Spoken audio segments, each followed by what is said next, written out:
네, 우리가 성경에 나오는 나무에 관한 주제로 말씀을 전하는데, 이 나무를 보통 이제 비유적인 말씀으로 자주 사용해요. 비유적인 말씀으로. 특히 어떤 사람들의 특징이나 어떤 상황들을 비유할 때 나무를 비유해서 많이 사용한단 말이죠. 오늘 본문에서도 하나님은 이스라엘 백성들을 포도나무로 비유하고 설명하는 거예요. 그러니까 비유를 사용한 거죠. 여러분, 이 포도나무 하면은 보통 성경에는 참 축복의 나무가 포도나무입니다. 포도나무에서 열리는 이 포도 열매는 귀한 열매가 될 뿐 아니라 또 이 포도주는 많은 사람들의 음료로 사용되었기 때문에 이 중동 사람들에게 또 고대 근동의 그 예루살렘 이스라엘 지역 사람들에게 이 포도나무는 굉장한 중요한 그런 축복의 나무가 되었다라는 것을 우리가 볼 수가 있습니다. 그래서 이 축복된 나무이기 때문에 이 포도를 잘 가꾸기 위해서 농부들이 수고하고 많이 애쓴단 말이에요. 여러분, 어느 농부도 마찬가지겠죠. 수고하고 애쓰는 것들을 어느 농부들이나 다 마찬가지죠. 그럼에도 이 포도 농부도 마찬가지예요. 좋은 포도를 맺기 위해서 수고하고 애쓰고 그러한 모습들을 우리가 볼 수가 있습니다. 이렇게 지극정성으로 극상품의 포도나무를 갖다가 심고 거두는데, 애지중지 길렀던 이 포도 열매가 근데 제대로 튼실한 열매가 되지 못하고 극상품의 열매가 되지 못하고 그저 신포도가 돼버리면 그 열매를 맺는 자꾸만 왔다 갔다 하니까 제가 자꾸만 이렇게 자 집중하세요. 괜찮아. 애가 기침하는 거 신경 쓰면 집중하세요. 저한테. 자꾸만 제가 이 중심이 흐트러지니까 말씀이 안 되잖아요. 자 집중하세요. 여러분들이 말씀을 들으려고 집중해 주세요. 좋은 상품을 열매를 맺기 위해서 노력하는 이 농부가 노력을 하는데 좋은 상품이 열리지 못하고 신포도가 열렸다. 그러면 이 농부는 굉장히 뭐예요? 속이 상한 거예요. 이것이 농부의 심정이잖아요. 우리가 가끔씩 TV를 보면은 요즘이야 과일 값이고 채소 값이고 워낙 비싸니까 그런 일이 좀 덜한데 어때요? 어느 해는 너무 채소가 가격이 없으니까 그저 농부가 속타는 마음으로 그걸 다 갈아엎는단 말이에요. 우리가 그걸 볼 때 참 너무 아깝다라는 생각이 들지만 그것을 정작 갈아엎는 그 농부의 심정은 어떠하겠냐 말이에요. 그 안타까운 마음, 마치 내가 열심히 길렀고 땀 흘리고 수고하고 이렇게 길렀던 작물을 갖다가 다 갈아엎는다고 생각해 보세요. 얼마나 안타까운 마음이 들겠냐 말이에요. 농사를 지으면서 농부들은 땀 흘리고 수고를 해도 이것이 잘 자라서 좋은 열매, 좋은 결실을 하게 될 그 기대하면서 농부들이 농사를 짓는데, 그런데 막상 딱 열매를 맺어 보니까 다 상품 가치가 없어. 쓸데없어. 팔 데가 없는 거예요. 그러면 얼마나 속상하겠냐 말이에요. 오늘 본문에 등장하는 이 시편 80편의 그런 내용이 바로 그러한 겁니다. 이 포도나무를 이스라엘 사람들로 비유를 설명하고 있는데, 하나님은 이스라엘 백성들을 좋은 포도나무처럼 그렇게 길렀단 말이에요. 그래서 하나님이 이 포도원의 농부가 되어서 포도나무를 잘 기르고 정성 들여 다 길렀는데, 그런데 그 포도 열매가 제대로 맺혀지지 않았단 말이에요. 이사야서 말씀을 보면은 하나님께서 이 포도원을 만드시고 본인이 직접 포도원 지기가 되어서 그렇게 포도 농사를 짓는다라는 표현을 하고 있습니다. 이사야서 27장 3절 말씀이에요. 이사야 27장 3절 시작. 나 여호와는 포도원 지기가 되며 때때로 물을 주며 밤낮으로 간수하여 아무든지 이를 해치지 못하게 하리로다. 아멘. 하나님이 뭐가 된다 그랬어요? 포도원 지기가 된다. 그러니까 하나님이 포도원 지기가 되어서 뭐 하겠다는 거예요? 그 포도나무에 때때로 물 주고 밤낮으로 간수하여서 아무도 이 포도나무 해치지 못하도록 정말 농부의 심정으로 그렇게 포도나무를 기르셨단 말이에요. 그런데 이렇게 포도나무를 열심으로 정성을 다해서 이렇게 길러왔음에도 불구하고 그 포도가 잘 돼야 되잖아요. 잘 돼야 돼. 그런데 열매를 맺혀 보니까 좋은 열매가 아니고 신포도가 돼버리는 거예요. 예, 신포도, 상품 가치가 없는 열매가 되어버렸다라고 말씀하시는 장면이 이사야서 5장 말씀이에요. 한번 또 볼까요? 이사야 5장 2절 시작. 땅을 파서 돌을 제하고 극상품 포도나무를 심었도다. 그 중에 망대를 세웠고 또 그 안에 술틀을 팠도다. 좋은 포도 맺기를 바랐더니 들포도를 맺었도다. 예, 하나님께서 포도원 농부가 되셔서 극상품의 포도나무를 잘 심었는데, 그렇게 애를 쓰고 길렀는데 나중에 포도 열매를 맺혀 보니까 뭔 포도가 맺혔도다? 들포도가 맺혔도다. 들포도라는 것은 상품 가치가 없는 시어 빠진 그런 포도를 얘기하는 거예요. 여기서 이 극상품의 포도나무는 뭘 의미해요? 이스라엘 백성들을 얘기하는 거예요. 즉 하나님께서는 그 이스라엘 백성들을 하나님의 자녀로 삼으시고 최고의 것으로 축복하셨단 말이에요. 마치 농부가 밤낮으로 그 포도나무, 포도원을 돌보듯이 그렇게 최고의 것으로 입히시고 먹이시고 그랬단 말이에요. 여러분, 요즘 자녀들, 엄마들이 아기를 키우는 거 보세요.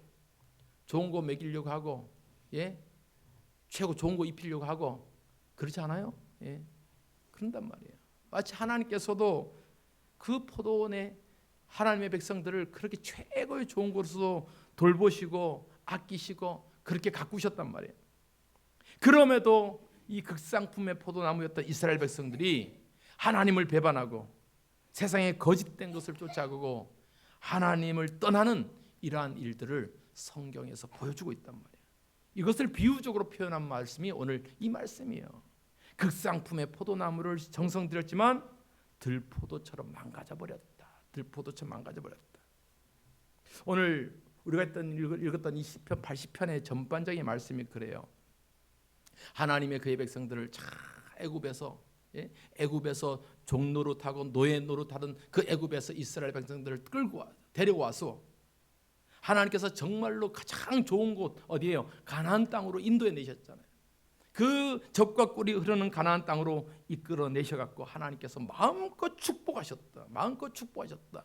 야, 내가 너희를 이렇게 키웠어 라고 말씀하시는 거예요. 자, 오늘 본문 8절 말씀 볼까요? 8절 시작. 주께서 한 포도나무를 애굽에서 가져다가 민족주를 쫓아내시고 그것을 심으셨나이다. 예, 여기서 이 포도나무가 뭘 의미하는 거예요? 이스라엘 백성들 얘기하는 거예요 지금. 예, 이스라엘 백성들을 포도나무로 비유하신다 이 말이에요. 그러니까 한 포도나무를 어디에서? 애굽에서 가져나왔단 말이니까. 우리 출애굽 과정 너무나 잘 알죠?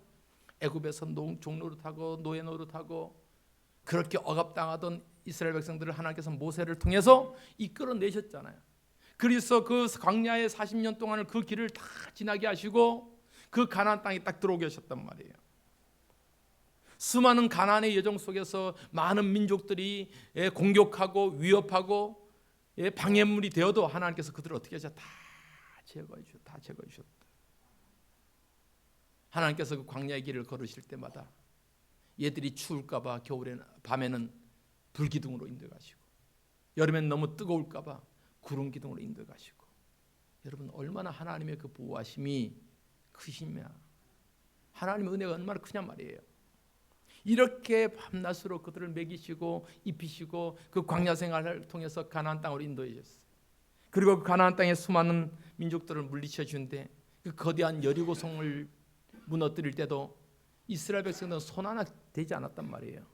누가 하셨어요? 하나님이 하셨잖아요. 이스라엘 백성들은 그저 하나님의 말씀에 여리고성을 빙글빙글 돌 뿐이었어요.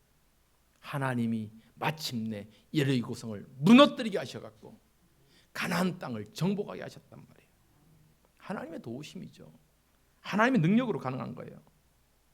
이렇게 하나님의 축복을 시편 기자는 오늘 본문에서 이렇게 고백합니다. 그 포도나무가 마치 그냥 심겨준 거 아니에요. 그가 좋은 곳에 심겨져서 뿌리가 깊이 박힌 포도나무가 되어서 가지가 사방으로 백향목처럼 뻗어져 나갔다. 그러니까 하나님께서 주신 축복을 이렇게 말씀하는 거예요. 자, 10절 11절 말씀 보세요. 시작. 그 그늘이 산들을 가리고 그 가지는 하나님의 백향목 같으며 그 가지가 바닥까지 뻗고 넝쿨이 강까지 미쳤거늘. 예, 가지가 쫙쫙 뻗어나가는 거예요. 쫙쫙 뻗어나가는 거예요.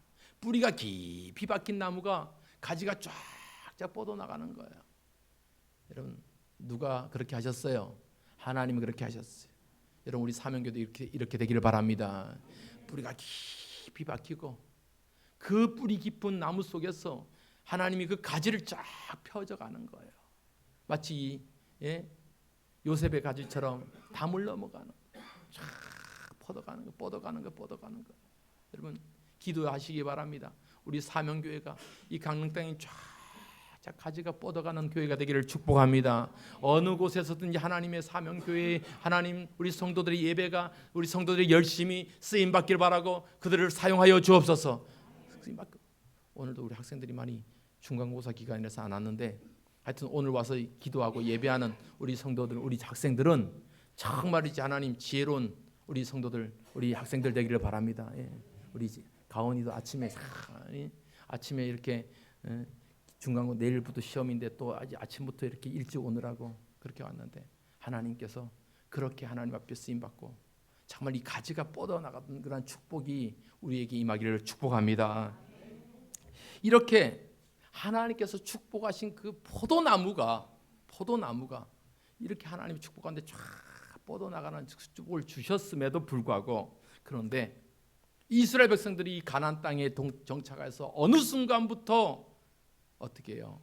마음이 풀어지는 거예요. 어느 순간부터 부패해져요. 나태해져요. 하나님의 축복을 가장 많이 받은 민족임에도 불구하고 점점 뭐요? 하나님으로부터 멀어지기 시작하는 거예요. 심지어는 하나님이 가장 싫어하는 우상 숭배를 한단 말이에요. 그래서 이 가나안 사람들이, 이방 사람들이 섬겼던 바알 신을 따르고 아세라 신을 따르고 이렇게 하나님을 배신하게 된 거예요. 흔히 우리가 말하는 것처럼 등 따시고 배부르니까 딴 생각 나는 거예요. 그러니까 삶이 이제는 평안해지니까 하나님이 아닌 가나안 부족들이 섬겼던 그 거짓 신들 바알과 아세라들을 만들고 산당을 만들고 그곳에서 우상 숭배를 하고, 그러한 일들을 만연했단 말이에요. 도저히 하나님의 백성이라고 믿기 어려울 정도로 망가지기 시작한 거예요. 그들이 여러분 하나님을 떠나는 순간, 하나님을 잊어버리는 순간 그들의 삶이 어떻게 되겠어요? 형편없이 망가지는 거예요. 조금 전에 우리가 읽었던 말씀처럼 하나님의 그 가지가, 축복의 그 가지가 바다를 건너고 강을 건넌 그런 축복이 있었음에도 불구하고 하나님을 떠나니까 그 포도원이 어떻게 되느냐? 자, 오늘 본문 12절 13절 보세요. 12절 13절 시작. 주께서 어찌하여 그 담을 허시사 길을 지나가는 모든 이들이 그것을 따게 하셨나이까? 숲속의 멧돼지들이 상해하며 들짐승들이 먹나이다. 여러분, 조금 전에 앞서의 말씀과 지금의 말씀이 굉장히 대조를 이루잖아요. 하나님께서 축복하신 그 포도나무가 뿌리가 깊고 가지가 막 넘쳐나서 울창했던 그 모습과 달리 오늘 12절 13절 어떻게 돼요? 하나님을 떠나니까 하나님의 보호하심이 없으니까 어떻게 되는 거예요? 담이 헐어요. 담이 없으니까 들짐승들이 다 와서 먹고 사방의 사람 다 따서 먹는 황폐해진 이 포도원의 모습을 보여주고 있는 거잖아요. 누구의 보호도 받을 수 없고 짓밟히고 무너져서 폐허가 되어 있는 그 이스라엘의 모습들을 지금 시편 기자는 이렇게 표현하고 있다는 거예요.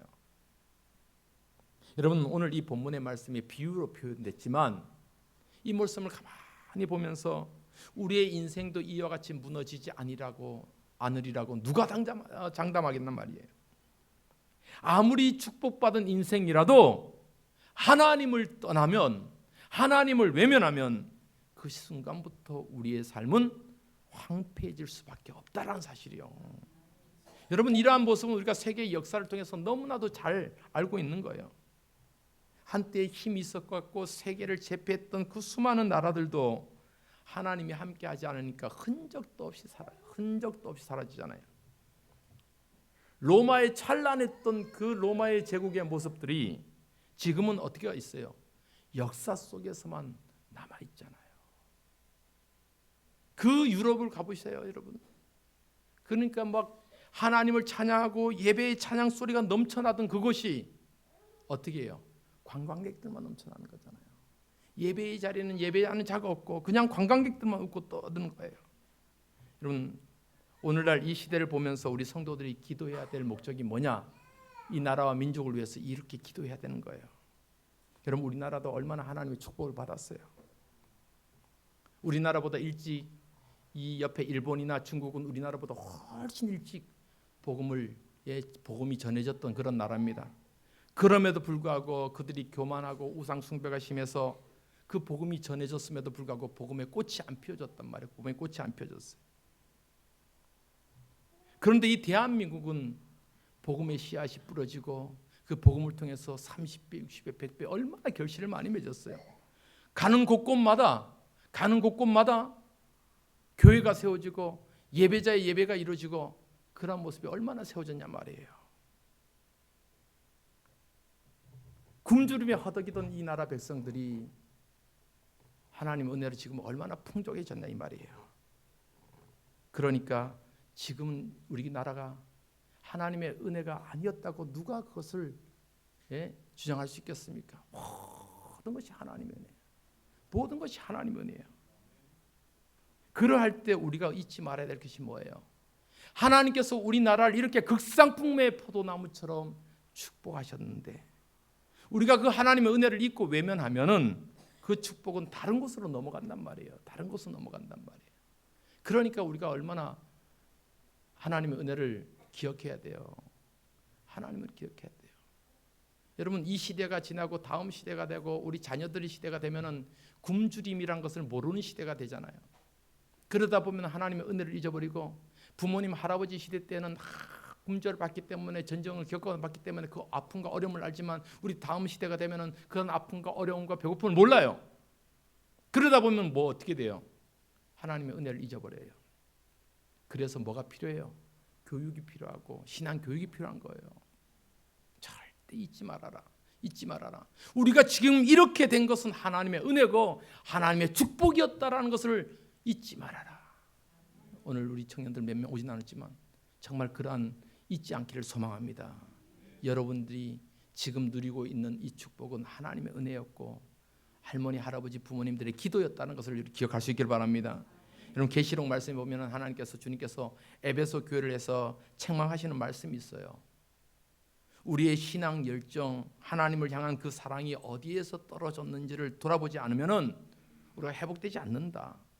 그래서 다시 회복하기 위해서는 우리가 노력을 해야 된다. 그렇지 않으면 촛대를 그 자리에서 옮길 것이다. 자, 계시록 2장 5절 말씀. 시작. 그러므로 어디서 떨어졌는지를 생각하고 회개하여 처음 행위를 가지라. 만일 그리하지 아니하고 회개하지 아니하면 내가 내게 가서 내 촛대를 그 자리에서 옮기리라. 아멘. 뭐예요? 우리가 어디에서 신앙이 떨어지고 하나님을 향한 그 사랑이 잃어버렸는지를 회개하지 않으면, 처음 행위를 갖지 않으면, 회개하지 않으면 뭐를 옮긴다고 했어요? 촛대를 옮긴다. 하나님의 축복을 옮겨버리겠다는 거예요. 하나님의 축복을 옮겨버리겠다는 거예요. 여러분, 우리 인생도 마찬가지예요. 하나님의 최고의 축복으로 우리를 하나님의 자녀 삼아 주신 거예요. 여러분, 거저받은 것 같아도 하나님은 독생자 예수 그리스도를 우리에게 보내셔서 그를 십자가에 달려 돌아가게 하셔서 우리를 사랑하신 거예요. 가장 좋은 곳으로 채워주고자 우리에게 은혜 베풀어 주셨는 거예요. 그런데 우리가 그 하나님의 은혜를 잊어버리면 어떻게 되겠냐 말이에요. 우리 인생 망하는 거예요. 황폐하게 되고 비참하게 되는 건 한순간이라는 거예요. 복음서에 나오는 탕자 이야기 너무나 잘 알죠. 아버지의 뜻을 거역하고 아버지를 떠나서 방탕한 삶을 살아요. 쾌락의 삶을 살아가요. 그러나 그렇게 살아가 본들 남은 것이 뭐예요?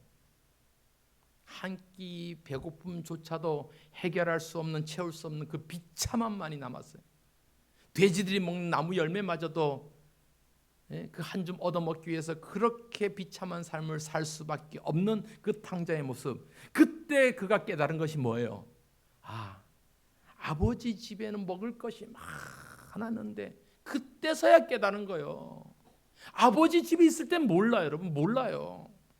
여러분이 지금 우리가 은혜 안에 있을 때는 그 은혜를 잘 몰라요.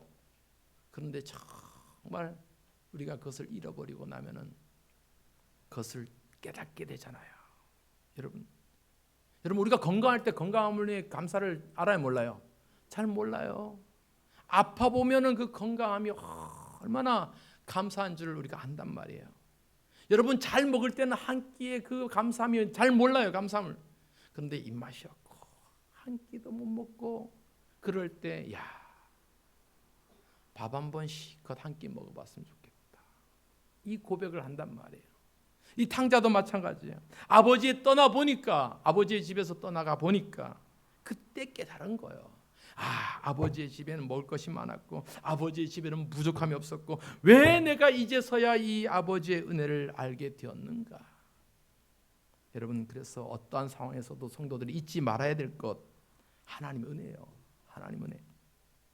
하나님의 축복으로 우리는 극상품의 포도나무 같이 우리가 심겨졌다. 그런데 우리가 하나님을 잊어버리는 순간 우리의 삶은 극상품의 포도나무가 아니라 아무짝에도 쓸모없는 들포도같이 되어버린다, 이 말이에요.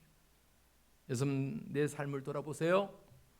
나는 과연 극상품의 포도나무의 삶을 살아가고 있는가? 나는 정말 하나님의 은혜를 전적으로 의지하고 있는가? 만약 그렇지 않다면 우리 다시 한번 고백해야 돼요. 오늘 시편 기자는 바로 이러한 이스라엘의 아픔과 현실을 통곡하면서 하나님 앞에 기도하고 있는 거예요. 주여, 이 황폐해진 포도나무, 이 황폐해진 포도원들을 어떻게 하면 좋겠습니까? 어떻게 하면 좋겠습니까? 다시 회복시켜 달라고 기도하고 있는 거예요. 그 회복시켜 달라고 하는 기도의 주제가 뭐냐면은 어떻게 하면 이 포도원이 회복될 수 있을까? 두 가지의 정답을 우리에게 제시해 주고 있어요. 그 첫 번째는 뭐냐면 하나님의 눈이 나를 다시 바라보는 거예요. 하나님의 눈이 나를 다시 바라보는 거. 여러분 하나님의 눈길이 나를 다시 바라본다. 하나님의 눈이 우리를 외면한다가 아니고 하나님의 눈이 나를 다시 바라보도록 기도하는 거. 오늘 본문의 7절 말씀 한번 볼까요? 읽진 않았지만 7절 시작. 만군의 하나님이여 우리를 회복하여 주시고 주의 얼굴의 광채를 비추사 우리가 구원을 얻게 하소서. 주의 얼굴의 광채를 우리에게 비춰달라고 19절에도 똑같은 말씀을 합니다. 19절 시작. 만군의 하나님 여호와여 우리를 돌이켜 주시고 주의 얼굴의 광채를 우리에게 비추소서. 우리가 구원을 얻으리이다. 또 14절의 말씀에도 만군의 하나님이여 구하옵나니 돌아오소서. 하늘에서 굽어보시고 이 포도나무를 돌보소서. 굽어보시고. 여러분 주의 얼굴의 광채를 우리에게 비추어 달라는 것, 그것은 뭐예요? 하나님께서 눈을 돌려서 우리를 다시 바라봐 달라는 거예요. 하나님의 눈이 나를 향해서 돌아오는 거예요. 나를 외면하지 않고 돌아서지 않고 하나님께서 나를 다시 바라보는 거예요.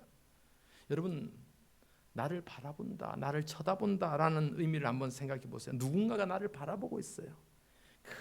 크게 바라보고 있어요.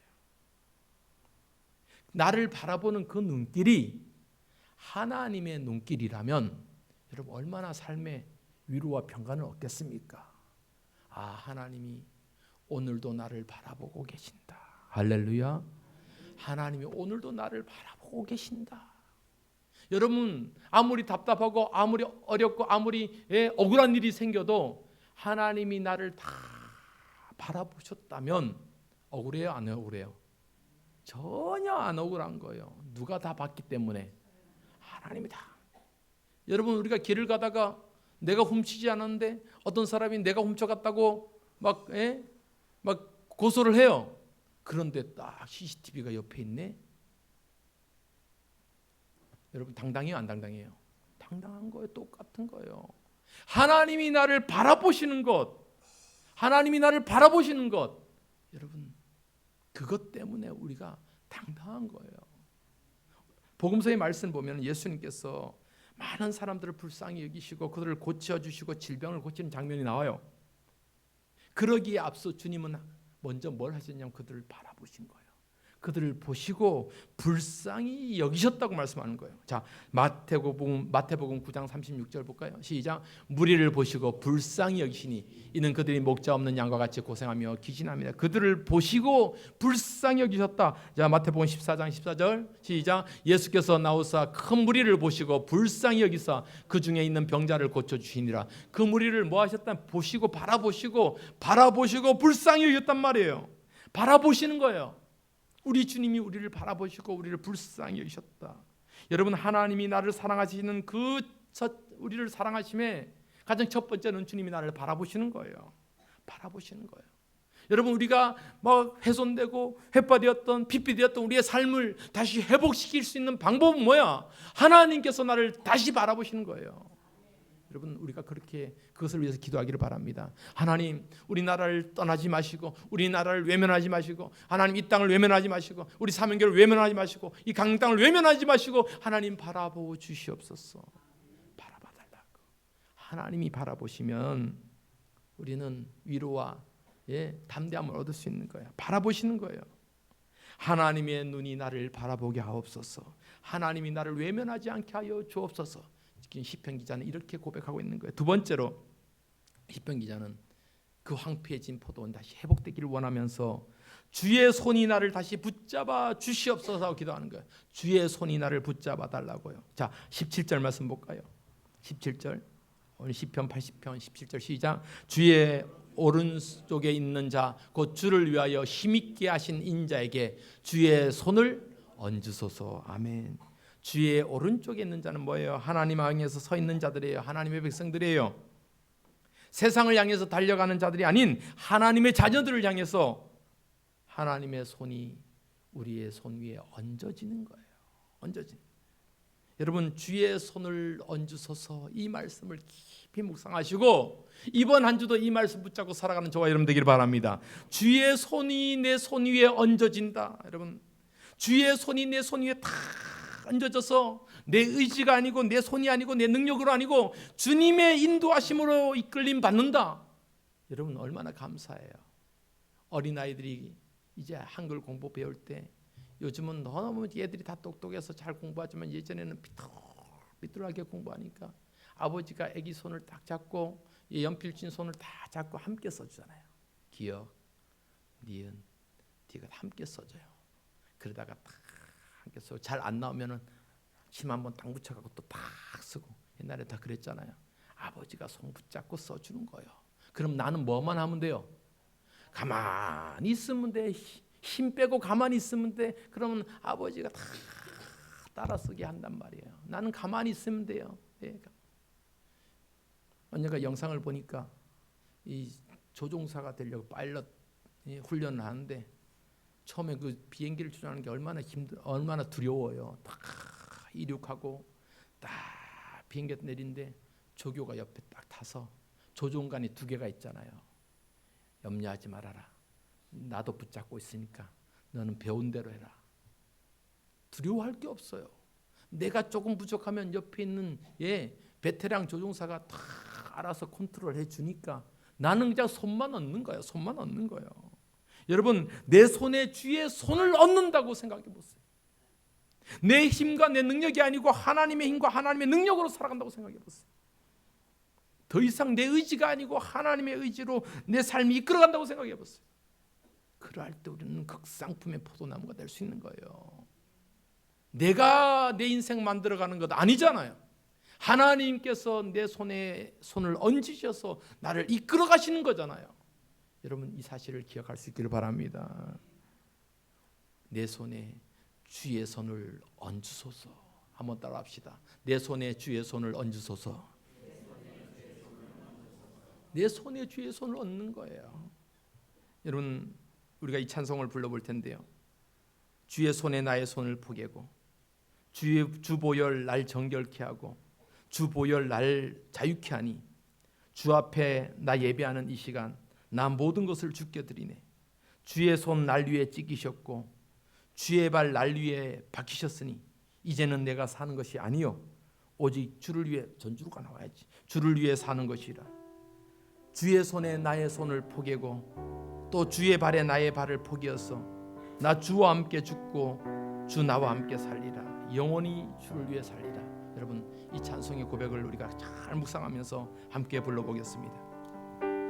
주 보혈 날 정결케 하고 주 보혈 날 자유케 하니 주 앞에 나 예배하는 이 시간 나의 모든 것을 주께 드리네. 주의 손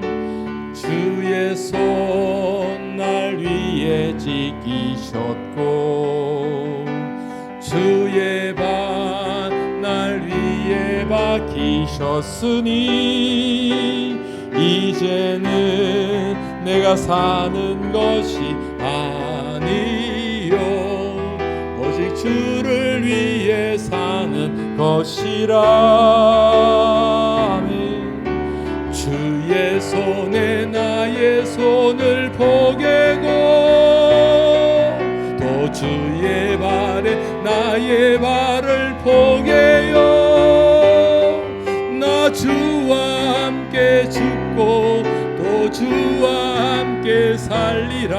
영원토록 주 위에 살리라. 주의 손에 나의 손을 주의 손에 나의 손을 포개고 또 주의 발에 나의 발을 포개요. 나 주와 함께 죽고 또 주와 함께 살리라.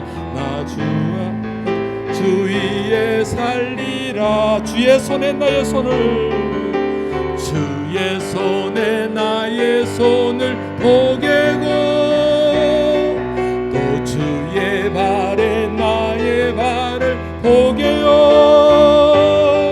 나 주와 함께 죽고 또 주와 함께 살리라. 영원토록 주 위에 살리라. 주 위에 살리라. 이 시간 함께 우리가 한번 기도하십시다. 그렇습니다. 내 인생이 내 손에 주의 손을 포개고 내 발에 주의 발을 포개서 내 의지야 내 힘이 아닌 주의 능력으로 주의 손에 의해서 주의 아버지 하나님 인도하심에 의해 살아가는 우리의 인생 되게 도와달라고. 우리의 황폐해졌던 마음이 있다면 우리의 무너졌던 포도원의 모습이 있다면 이 시간 주님 나를 바라보시고 이 시간 내 손에 주의 손을 포개며 그렇게 살아가는 우리의 인생 되게 도와달라고 하나님 나를 붙잡아 주시옵소서. 함께 합심해서 기도하시겠습니다. 주여 아버지 하나님 믿습니다. 주여 하나님 믿습니다. 주여 하나님 아버지 우리를 붙잡아 주시고 하나님 우리의 손에 주의 손을 포개고 우리의 삶에 주의 아버지 하나님이여 삶의 능력을 아버지 하나님 입혀 주시옵소서. 내 힘으로 살아가는 것이 아니라 내 의지로 살아가는 것이 아니라 하나님 나를 도우시고 하나님 나를 위로하시고 하나님 나와 함께 하셔서 그러한 모습으로 하나님 살아가게 하여 주시옵소서. 아버지 하나님 내 삶의 그런 모습으로 내 삶의 모습에 그런 모습으로 살게 하여 내 삶의 모습에 그런 모습으로 살게 하여 주시옵소서. 내 삶의 모습에 그런 모습으로 살게 하여 주시옵소서. 아버지 하나님 아버지 하나님 아버지 하나님 그런 모습으로 살게 하여 주시옵소서. 하나님 아버지 그런 모습으로 살게 하여 주시옵소서. 하나님 아버지 그렇습니다. 우리의 삶이 황폐해지지 않고 오직 주의 손이 내 손을 붙잡고 주의 손에 인도하심을 받고 살아가는 우리 사명교회 성도들에게 도와주옵소서. 이 나라와 민족이 포도원처럼 무너지고 황폐해지지 않게 도와주시고 하나님 다시 한번 하나님의 눈이 우리를 바라보고 하나님의 손이 우리를 덮어서 그렇게 하나님 인도하심 속에 살아가는 우리 모든 민족 이 나라 대한민국 될 수 있도록 축복하여 주옵소서. 예수님의 이름으로 기도하옵나이다. 아멘.